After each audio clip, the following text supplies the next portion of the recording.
welcome to the Bullcast Podcast. I'm Katie Pickler, and with me is my awesome co-host, Court Winsett. Hello! Okay, starting off the bat right there with Little Miss Doubtfire, was that? Little Miss Doubtfire. Well, we are excited to have you guys back. We are going to talk a little bit about budgeting and why to have a budget. Please don't go ahead and turn us off. We promise this is going to be fun, informational, and just stick with us. It's going to be great. And there's the opening bell. So, budgeting. My goodness, what a topic. We could probably and will probably cover at least a couple, if not several episodes over the topic of budgeting. But this first budgeting episode, budgeting part 1, if you will, not budgeting part 2, Electric Boogaloo, but budgeting part 1, why budget? Why should you have a budget? We've been trying to figure out how we were going to work a top 5 into this episode because, I mean, budgeting, and this episode specifically is talking about why you should budget. Mm-hmm. So how do we work a top 5 out of why you should budget? And so what we came up with is basically the top 5 things that you should budget for, but you don't. I mean, makes sense. It's a little bit of a leap. We're assuming that they've already accepted the fact that you should budget, and now we're telling them, okay, you not only should you budget, but here are some things that even you are probably going to overlook. Yeah, and again, this is us being personal and kind of telling you personal experiences. So my top 5 of what I should be budgeting for, but don't need to do it. Need to. So number 1 would be dental work. I build in for my, 2 times a year, going to the dentist, getting my teeth cleaned, all of that goodness. But don't build in for when the dentist goes, oh, we've got a little problem over here. And, whatever it may be that they have to fix. And then you're just laying there with your mouth open and you can't talk and you're just spinning thinking dollar signs are flying everywhere. Yes. So definitely need to always build in that dental work is expensive. Yeah. Well, yes, for sure. Number 2 would definitely be fridges, but really all kinds of appliances. I've heard from numerous people that your fridge... including me about 10 seconds ago. Yeah. Your fridge is not going to die in a perfect storm when there's nothing in it and there's a sale at Lowe's. It's not going to happen. Why not? It doesn't happen that way. It's always going to be right before you have an event, right before you've just run to Costco. If you're a new mom and you've got breast milk in the freezer or something like that, it's going to always happen at the worst possible moment where you have to pull your money together real fast because you need a fridge. And a fridge is something you can't wait. You can't say, oh, we'll get another time. So that's number 2. Number 3, I have recently purchased a new home and it is a new build. And so I was budgeting how much it would cost for the moving, how much it would cost to buy a house. You do that sometimes. I mean, like sometimes you'll go like, okay, we're going to budget for a new house. Mm-hmm. We are going to buy ourselves a new house, and you budget and you plan and you say, okay, we can spend this much on our new house. Yeah, we can afford this much of a payment because let's face it, most people are not going to just pay cash on No, you figure out what you can afford, mortgage payments, monthly payment, estimate what you think the utilities and stuff may be, and then all of a sudden you buy the house. Let's say you buy the house, then you move in, and what happens? You realize there's not window treatment. I'm not talking about the pretty curtains. There are no blinds. So that sun is shining down on me. And I don't want it shining down on me. Don't let the sun shine down on me. No, Elton John's my favorite. Please don't ruin it. Anyways, you budget, you plan, you're so excited about this house, and then you realize you might have to deal with newspaper on your windows because you did not budget how expensive it was to put blinds all over the house. Yeah, so it's the little things that get you and bite you in the butt. Well, the little things or the big things. Yeah, exactly. I mean, money pit, dream house. Just saying. Move on. Number 3. So, that was number 3. So number 4 is pets. Pets are so cuddly and cute. They're your best friends. So cute. You want to take care of them. They cost so much money. They do cost so much. First of all, did you know that you have to feed pets? Well, yeah. I know that. Did not know that. Yes, so you've got to feed them, but you've also got to take them to the doctor. They get sick. But they also need their shots so they don't get sick. But then sometimes you go and you think it's just a regular checkup. And I had adopted 2 little kittens that were left on the side of the road. I felt like a hero. And their names are Monroe and Kennedy. You'll find out probably later that I love Marilyn Monroe and JFK. I think they're just a cute little thing. Anyways.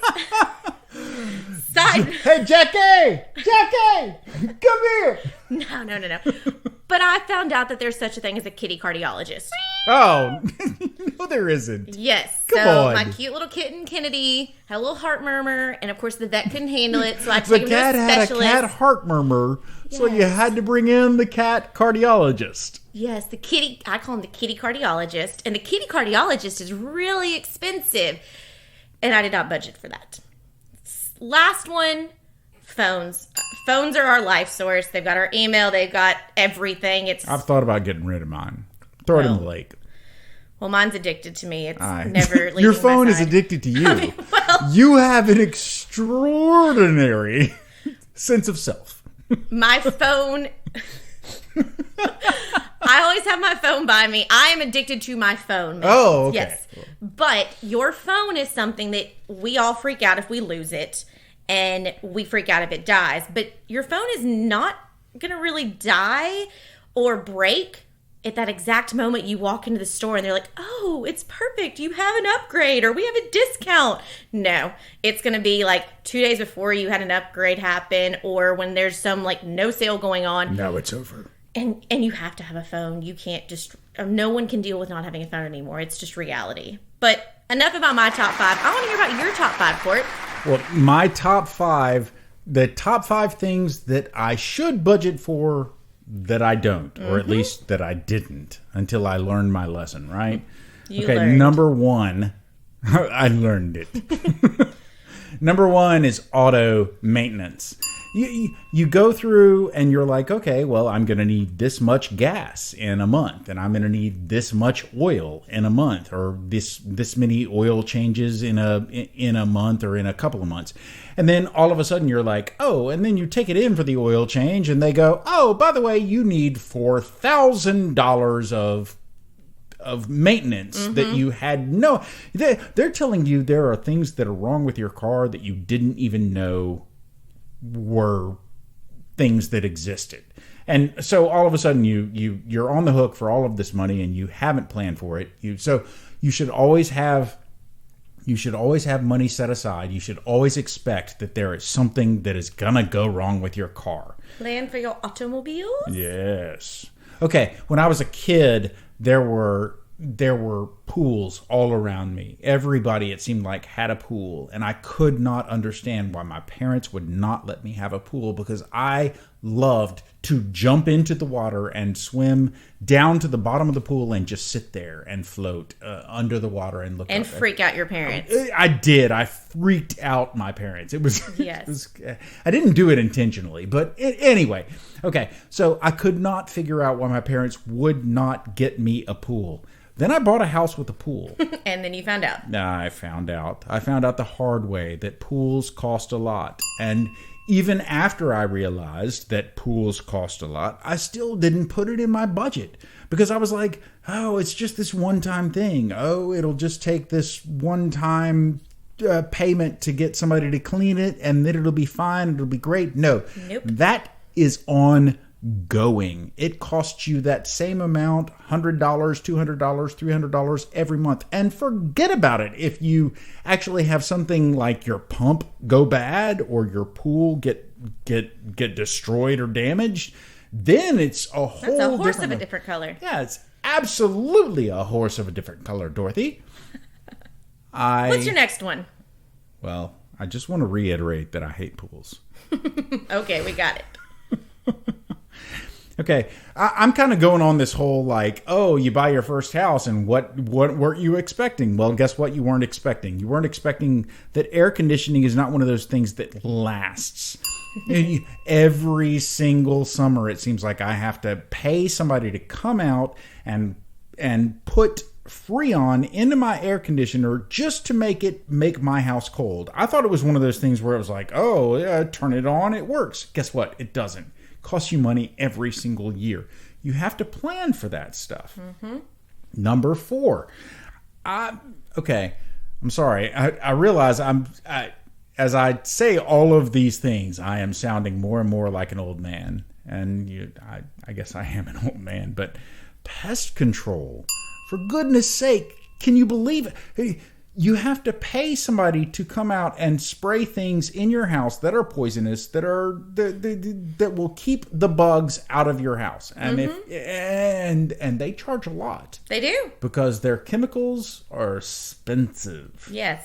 But you got to have it because you don't want any of those little things in your house. Well, I don't mind the little things in my house, but I have found that the other members of my family do not want the little things in the house. No, they don't want ants and spiders.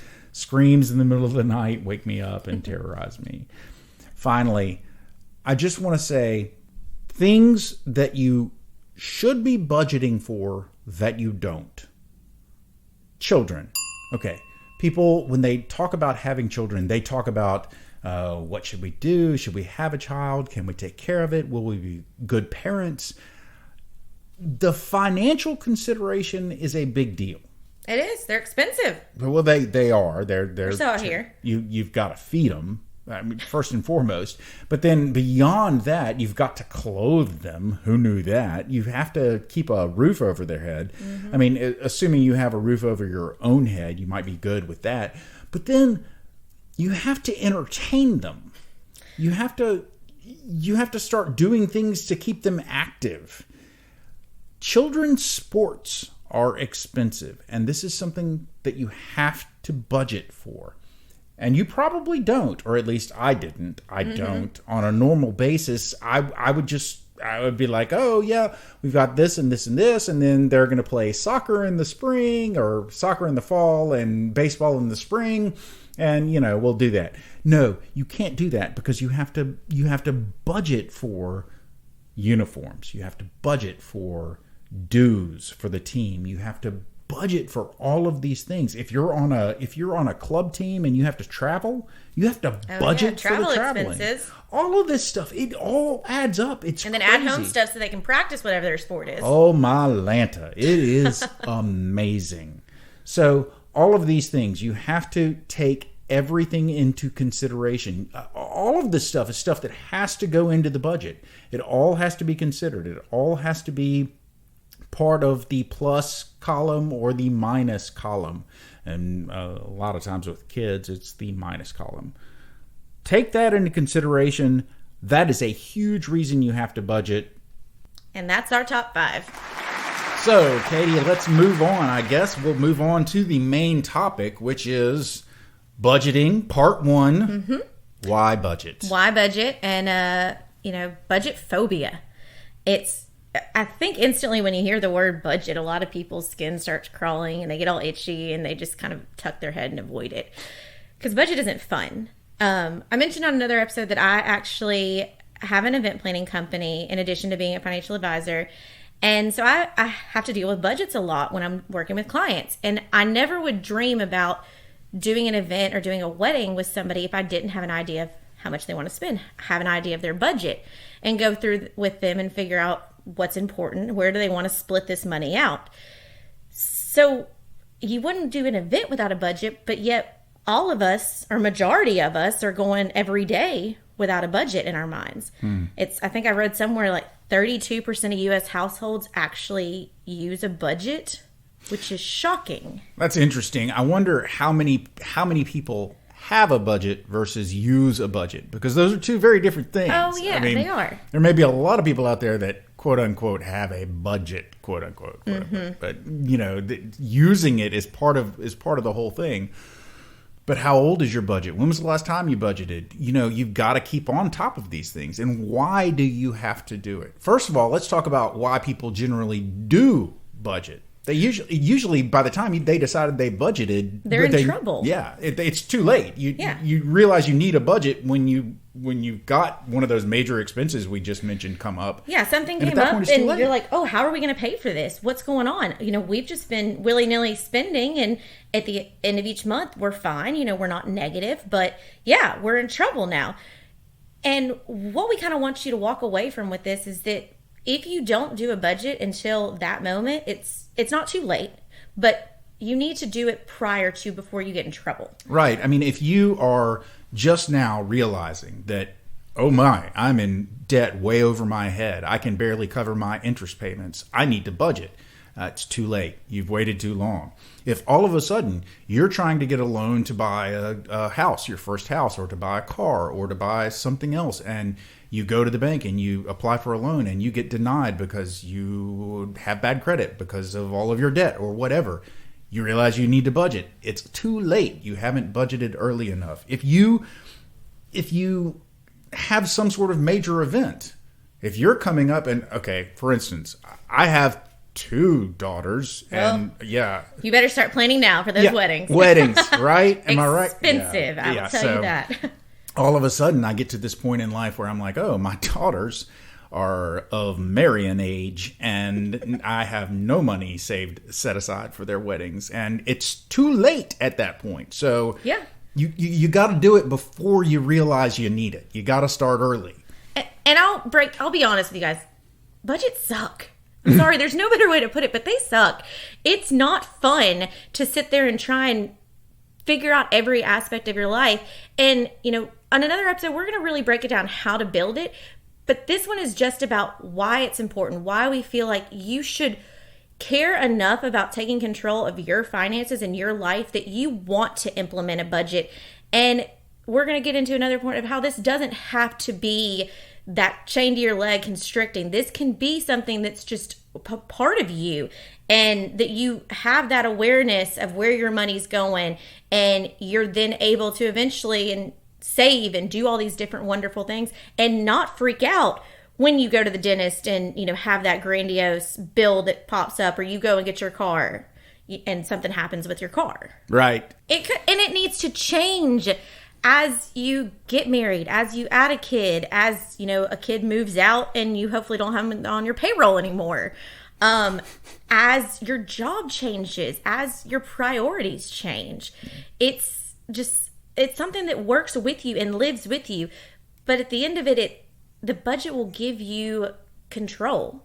It will. Okay, so what it comes down to is, why should you budget? Well, first and foremost, biggest reason, it is the most essential element of taking control of your life. Mm-hmm. Okay, so we got that out of the way. That's reason number one. Number one, most essential element of taking control of your life. Okay, so let's get down a little bit more detail. Not too nitty gritty, but what exactly are we taking control of when we decide we are going to budget because we are going to take control of our lives? What exactly are the elements of our life that we're going to be taking control of? I think so much of it is emotional. It's your emotions are attached with spending money, and I think a lot of times when you don't want to do a budget, it's because you're scared. You don't want to see really where you're spending your money. You don't want to admit to yourself that you're not being smart with your money, or maybe you're in denial of what you are spending on, and that this making a budget and taking the time to really look at it is the most honest thing facing right back at you, of this is honestly where you're spending your money and you can't run away from it. So we did that whole episode 2, I believe, on where your money. No, episode 2 was where your money comes from. Yeah. Episode 3 was where your money goes. Yeah, where you're spending it. So a number, a good starter for budgeting is when we talked about figuring out where your money goes. That's a good reason to budget, because you're going to figure out where your money goes. That's sort of the starting point of budgeting, I guess, is figuring out where your money goes. Yeah. So this may be kind of far-fetched, but Jay Gatsby, Great Gatsby. Yes. He had tons of money. He, whatever work you want to say he did, bootlegging or whatever it may be, whether it was right or wrong, the way he got his money, but he did. But he didn't have a budget. He had tons of income coming in. He threw these lavish parties, and at the end of it, he was broke and didn't get the girl, which, that's a whole other side note. That has nothing to do with him not having a budget, but that's just, dagger in the heart, extra to it. Salt in the wound. That kind of example in a far-fetched way is saying even someone that has all this money still needs a budget. They still need to hold themselves accountable so they don't blow through their money just willy-nilly having this emotions of, oh, I'm good, I don't need to have a budget. Because no matter if you're a millionaire or not, you got to have a budget. Well, I mean, one of the things that I think we did talk about this in the first episode was lottery winners, and the fact that even like huge lottery winners, all of them, I can't remember exactly what the statistic was now, but something like 5 years after they win, like most of them are out of money or something like that. So even, it doesn't matter how much money you have. If you don't have a budget, if you don't have a plan, then you're going to blow through that money. So a key is to have it written down. And I'm doing the little quotey finger thing when I say have it written down, because you can have it written down longhand on a pad. I know people that still keep their entire life on a pad of paper, despite all of the other gadgets that we have. Or you could have something written down in an app on your phone, or in a spreadsheet on your computer. But have something written down. Have a plan. There needs to be a plan. And just because you have a plan, we're not saying that it's just going to be perfect. Life still happens. Oh, absolutely. Big shocks still happen. It's just if you have a plan, it may not be as shocking. It may not be as big of an impact. Well, it still may be an absolute shock, but it may not absolutely ruin you. It won't rock the financial boat as much. Yeah. I mean, you can deviate from the plan. It's okay to shift. It's nice if you have the ability to shift. And if you've got zero in savings, for instance, then your flexibility is not going to be nearly as much as if you have, say, 3 or 4 times your monthly income in savings. So that's another good reason to budget, because it will help you save.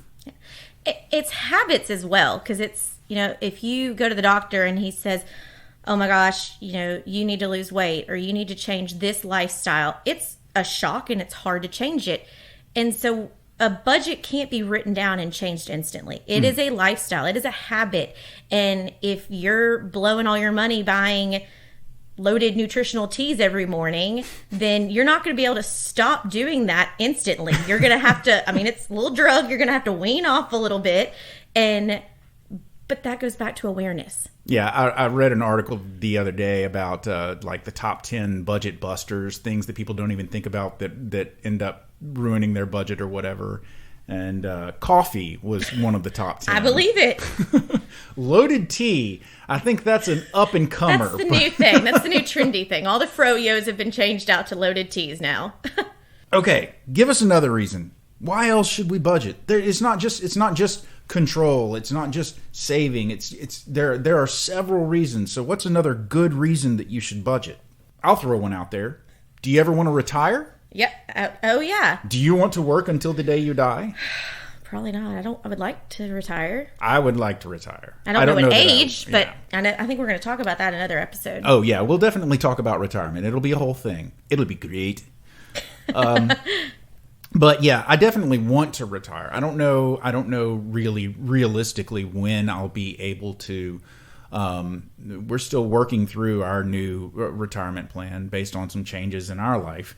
But I do definitely want to retire. And so budget is part of that retirement planning. You have to have a budget and you have to have a plan for how you're going to get to retirement. Yeah. And same with, if you want to add to your family, if you want to have kids, obviously I've heard, you can't plan for that, but you can in a way financially. You can kind of start adding into your budget and seeing, okay, is this going to happen? Of course, then when the kid gets there, that's the shock. That rocks your budget for sure. And you've got to get back to the drawing boards, reevaluate, and then come back out and say, okay, we got this. Yeah, okay, so kids, you will never be able to prepare for how much they change your life, and you will never know all of the things that are going to change and you'll never be prepared for it, blah, blah, blah. But you can financially at least prepare for it and have some good ideas of exactly what your expenses will be. There's going to be stuff that you're going to miss because you don't know what it takes to take care of a child before you have one. But you can financially prepare to a certain extent. You cannot prepare for the lack of sleep. Unfortunately, we have not figured out a way to budget in such a way that you are saving up on your sleep. That's just something that you're going to lose. Well, Court, you said that you've got girls that are of the marrying age, and I can't help but think about, we're talking about budgets and weddings. Father of the Bride. My wife's favorite movie of all time. Great. So he freaks out about how much ahead, and you got Franck coming in there. And then the whole scene in the grocery store, though, is the greatest because he has lost it at this point. He is trying to save every penny he can because he has not budgeted properly for this grandiose wedding, and then loses it over the hot dog and the hot dog buns. Well, I'm buying, 8 hot dogs. I don't want 10 hot dog buns, so I'm just going to not pay for these. Yeah, I can see you doing that, Court. Well, I mean, okay, so I think I honestly, I almost think that if I don't act like George Banks when one of my daughters gets married, that my wife is going to be absolutely disappointed and devastated that I didn't. But keep saying 2. I think that's what he kept saying. 2. I'll have the chipper chicken. But yeah, so another reason to budget. You got those long-term goals. You've got things out there that you want to do. I want to be able to travel. I want to be able to pay for my kids to get married to a certain degree. I mean, I'm not going to fly everybody to Fiji for a destination wedding and, them and 1,000 of their closest friends. But, I want to be able to give my daughters a wedding. And this is probably going to be something we're going to go more into depth on another episode. But I am kind of in the generation of we're just now starting to get married and have families. And I still think that a lot of my group of friends think is, we're making this great money, we're bringing it home. But they're not thinking about saving for the future, retirement. As you mentioned, it's like for us, it's so far away that we're thinking, oh, okay, why start saving now for something that's so far away? But that's why doing this budgeting, it allows you to hopefully then be able to put a plan into saving. And I think there's some crazy statistic that the money you save before, I think it's like age 30, 35, something like that. I mean, it just pays bukus because you started that discipline at such a young age instead of waiting until you're within, you can see the finish line and then you're scrambling to try and start planning for retirement. Okay, before we wrap things up, I do want to point out that there's at least one that I can think of, one other good reason that you want to have a budget that I'm not sure that we've really covered. We've probably touched on it, sort of swung by it, kind of gave it a glance, waved out the window, whatever. But we haven't really pointed out that, like we said at the beginning, a lot of people decide they need to budget once they realize that they are in over their heads in debt.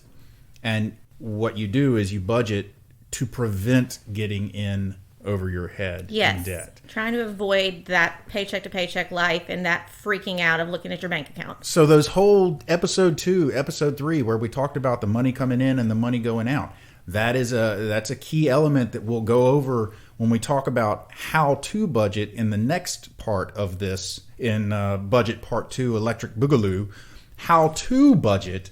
We'll talk about the fact that you've got to take into consideration how much money you've got coming in and how much money you've got going out. And they need to balance out. If you've got more money going out than you've got coming in, then you're going to ultimately end up in over your head in debt. And that, Katie, I believe that would be a bad thing. Mm-hmm. Yeah? Yes. Okay. Just checking. Want to make sure. We do admit that this is emotional and that, just because you hear the word budget doesn't automatically mean cutting costs, cutting spending. It doesn't have to mean that. It might mean some changes, but budget doesn't always have to be negative.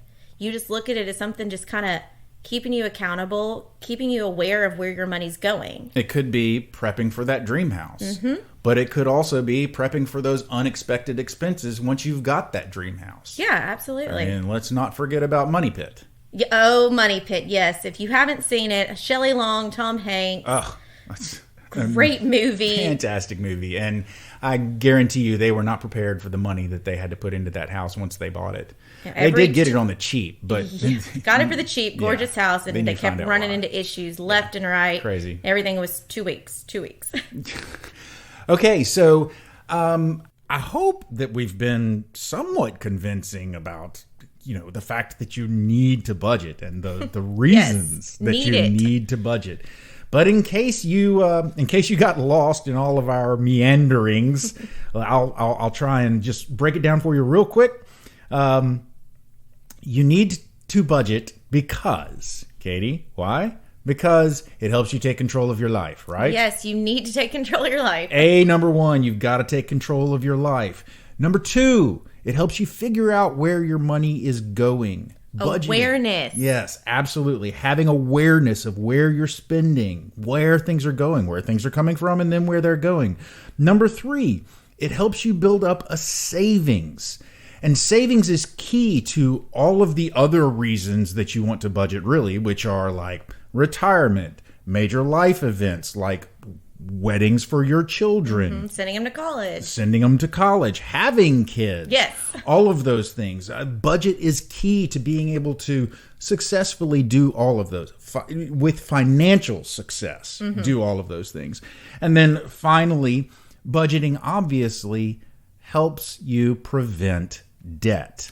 Yes, that ugly word debt. Will be a whole series on this podcast. I'm sure we'll cover it many, many times. Yes. So, do we have you convinced? I hope so.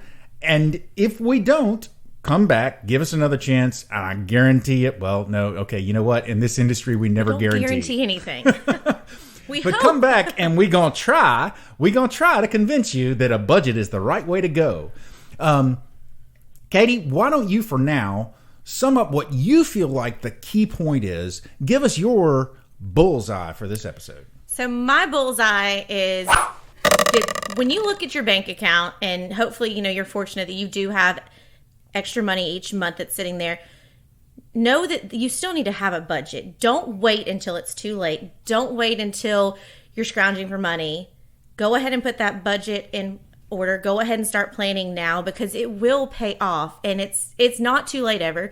Start now, and it will make a huge difference in your life, and it doesn't have to be as scary as it sounds. What you do now can really seriously affect the rest of your life. The rest of your life. And it won't be as much of a burden if you just take some time and work on it now. Start early. Yes. Kids out there, listen to your Uncle Court.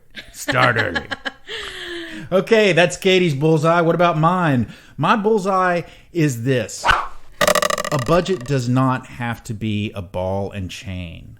A budget is not something that completely confines you. It doesn't have to restrict you. It needs to be able to move with you. It needs to allow you the flexibility to pivot. Pivot. All you Friends fans out there. Pivot. Thank you, Cameron.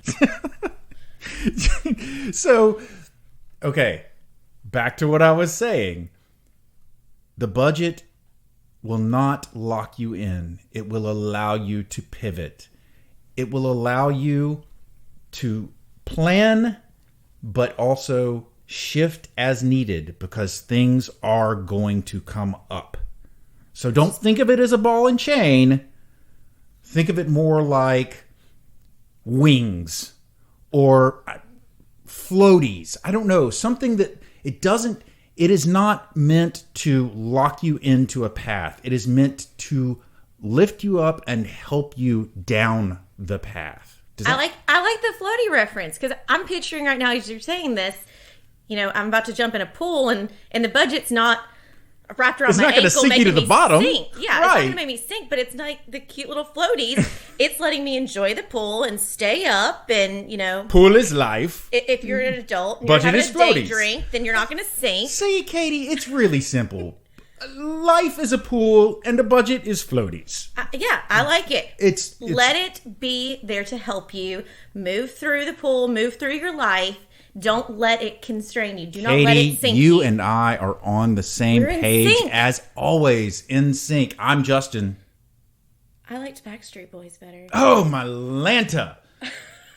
Okay. We have probably, we have lost it now. That is my bullseye. I think we have a question. We do have a question. So we weren't expecting questions this early, but I'm excited that we have one. About 10 seconds after we released episode 1, I got my first question. Oh. It came from my daughter, who basically said, Dad, where the heck do you get off saying that Getting to Know You came from Sound of Music? So I guess, it's a simple question, but the answer is Sound of Music starred Julie Andrews. The song came from King and I, which also starred Julie Andrews. So I got them confused. Sorry. We're human. We'll make mistakes. Every now and then. And you can certainly call us on the mistakes. But so to my daughter and to the great Julie Andrews, I apologize. Getting to Know You actually came from The King and I. Hopefully in the future, Q&As might have some questions that are more focused on our financial stuff. But if you ever want to argue with us about the pop cultural references that we make, feel free. Send that in. Send it all in. We welcome it. Yep, we want to hear from you. So absolutely. Tell them how they can get in touch with us. Well, there's the closing bell.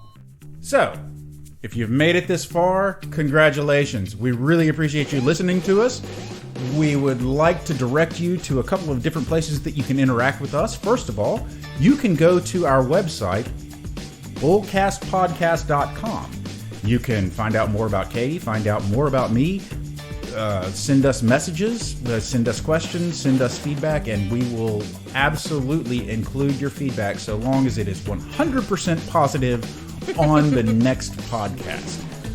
If you want to talk to us today, you can talk to us on Twitter at bullcastpodcast. Or, you can always send us some pics at our Instagram handle, bullcastpodcast. And then finally, Katie and I have mentioned before that we work at Pickler Wealth Advisors. And Pickler Wealth Advisors has its own website. You can go to that website and find out a whole lot about our company, about our fantastic team. You can find out more about Katie and I if you want to. And the website that you would go to is picklerwealthadvisors.com. That's advisors with an O. I hope you've enjoyed yourself. I hope you check out everything that I just told you about. And you can do that to entertain yourself until the next podcast comes out. But until then, I'm Court. I'm Katie. And we'll see you on the flippity flop.